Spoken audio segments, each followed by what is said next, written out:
of Urban Infrastructure and Cities. Well, I do thank the Deputy Speaker for the call. We heard there a greatest hits selection of the Shadow Minister's repeated mendacities and falsehoods. He claimed, for example, that the Cross-River Rail project presently submitted by the Queensland Government is the one that was previously approved by Infrastructure Australia. Quite wrong. There was, in fact, a change report submitted by the Queensland Coordinator-General because the current project is so different, and as the Shadow Minister knows full well, the Cross-River Rail project submitted to Infrastructure Australia was the subject of a recommendation by Infrastructure Australia to the Commonwealth Government that it should not be funded at this time. So what the Shadow Minister has just told the House is plain wrong. He can't even get the budget treatment right in relation to Melbourne Airport Rail Link. He talks indignantly about the fact that we've indicated we've got an interest in looking at an equity approach. But let's look at what the budget actually says. Budget paper number 3, page 48. I'll read it out very slowly just so we're absolutely clear on this. The Commonwealth's $5 billion investment in the Melbourne Airport Rail Link will be provided as equity or otherwise as agreed, but consistent with the principles of conservative budget management, this investment has initially been reported as grant funding. Let me make it absolutely clear to the House that the premise of what the Shadow Minister has just said is absolutely factually wrong and entirely inconsistent with what is said on page 48 of budget paper number 3. And then, of course, we got his ripper claim that there's somehow some problem to be allocating money for projects beyond the 4-year forward estimate period. Well, let's go back and have a look at the Shadow Minister's greatest hits, the 2013 budget that he had responsibility for. $6.2 billion allocated in 2013 to urban transport. Let's look at some of the projects. There was $3 billion allocated to Melbourne Metro, $2 billion of it outside the forward estimates. There was $500 million allocated for the Perth Airport Link, $300 million of it outside the forward estimates. Apparently, there was $2 billion to support the Parramatta to Epping Rail Link, the entire funding outside the forward estimates. So the Shadow Minister states some sweeping principle of budgetary management on the one hand, but behaved in a totally different manner when he was the Shadow Minister. Now let's just look at some of the basic claims that underpin what's been put in this MPI and which underpin the usual tired, threadbare range of factually incorrect propositions which the Shadow Minister advances in a collection of poorly attended media conferences around the country. The first is the claims about the level the claims about the level of funding for infrastructure. Let me just point out to the House some basic facts. Average level of spending for infrastructure under the Gillard-Rudd years, when the Shadow Minister had portfolio responsibility for infrastructure, average level of funding just over $6 billion a year. Let me just remind you what the numbers are for the next 4 years. $8.6 billion, $8.7 billion, $8.2 billion, $8.5 billion.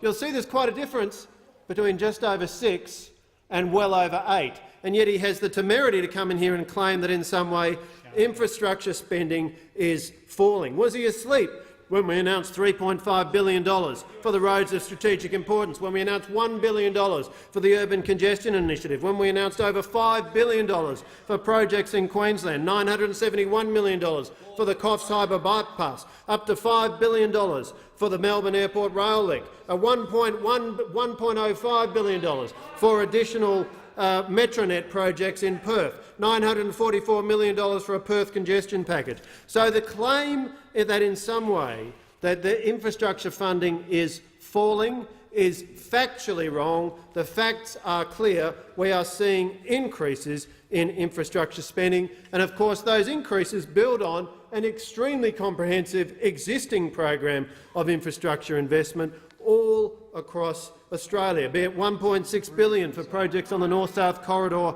in South Australia, presently underway, $400 million for the Midland Highway in Tasmania, presently underway, $914 million for Gateway Upgrade North in Brisbane, presently underway, $5.6 billion for the Pacific Highway, Mr Deputy Speaker, a subject very close to your own heart, to be upgraded to 4 lanes all the way from Sydney to the Queensland border. That is a comprehensive infrastructure investment program all around Australia. Let me turn to this ludicrous claim that the Shadow Minister advances, that there's no new money. You could not find a more embarrassing admission of a failure to understand the basic public sector accounting principles that have been employed in constructing this budget. Let me explain it very simply and carefully. We've made a commitment to invest $75 billion over 10 years for infrastructure.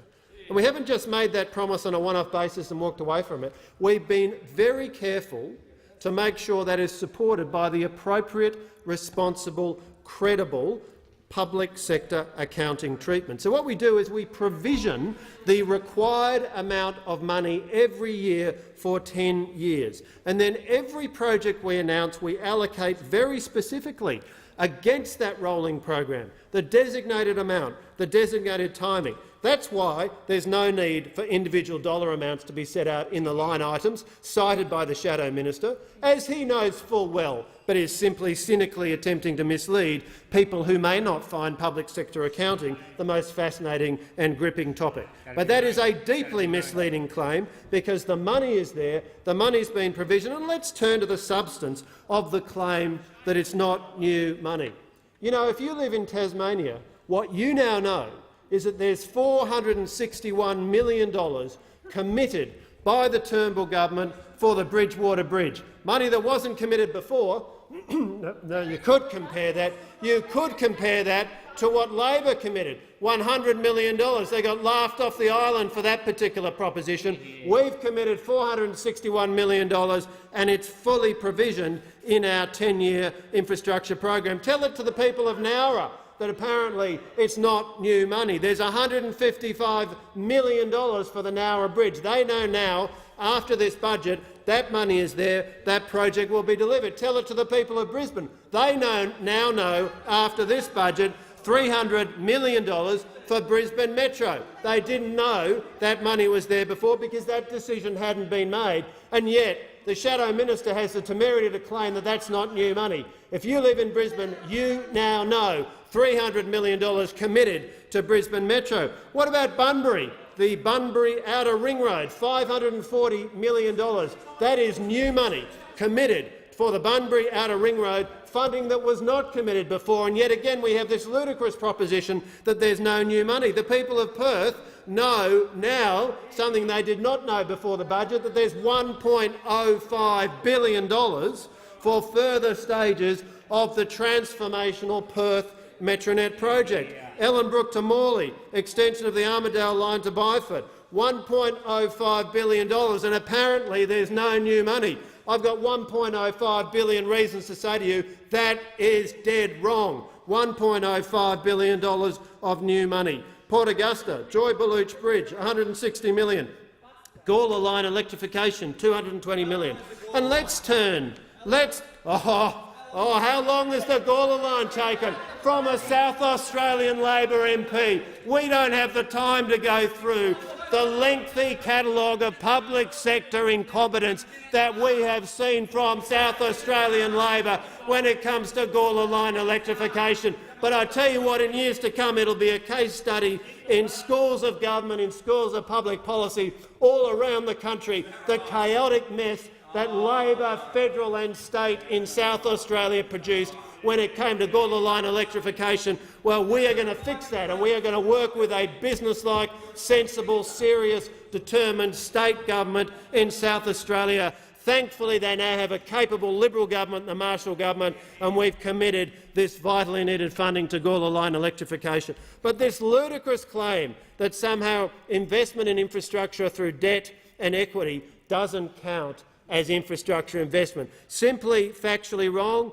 but the shadow minister continues mendaciously, misleadingly, deceivingly to only quote one line item in the budget, which is grant funding, and what he needs to do is quote all of the funding, all of the infrastructure investment program, and that's how we get to $8.6 billion next year, $8.7 billion the following year, $8.2 billion the year after that, $8.5 billion the year after that. So don't come in here and tell us infrastructure investment is falling. It's not. It's wrong. Look at the facts. I call the member for Shortland. Thank you, Mr Deputy